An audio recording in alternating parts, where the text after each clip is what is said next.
இந்த வழக்குமே அரசியல் ஆயிருச்சு. இன்னைக்கு இருக்கிற அரசியல் சூழ்நிலையில் இந்த வழக்கு விசாரணையும் அரசியல் தேவைக்காக கண்டிப்பாக பயன்படுத்தப்படும். இது வந்து நாளைக்கு எதை வைத்து எதை மிரட்டுவதற்கு 2 பேருக்குமே ஒரு கிரவுண்டு வந்து சிறப்பாக பிஜேபிக்கு அமைச்சு கொடுத்துட்டாங்க 2 பேரும் சேர்ந்து. ஓகே இல்லையா? இந்த வழக்கு உடனடியாக கடகடன்னு ஒரு கமிட்டி ஆரம்பித்து ஒரு விசாரணை குழு உருவாக்கி விசாரணை செய்யும் போது தான் இப்போ இந்த பிரச்சனை வருது. இதில் வந்து பிஜேபி வந்து சிறப்பாக கோல் போடுறாங்க. அவங்களுக்கு வந்து நம்ம எதை வெறுவாயம் பண்ணிட்டு இருந்தவங்களுக்கு ஒரு அவலை கொடுத்த மாதிரி ஆயிடுச்சு. இப்போ அவங்க தேவைக்கு தகுந்த மாதிரி இடது பக்கம் சவைக்கிறதா வலது பக்கம் சவைக்கிறதான்றத அவங்க ப்ளே பண்ணுறதுக்கு ஒரு வழக்கு தான் இந்த சிபிஐ விசாரணை. இதை வந்து தேவைக்கு தகுந்த மாதிரி அவங்க கரெக்டாக பயன்படுத்திக்குவாங்க.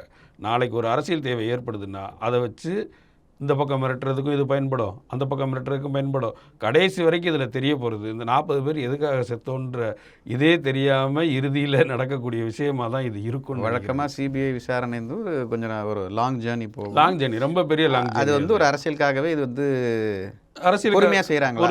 அது அப்படி தான் நடக்கும். இது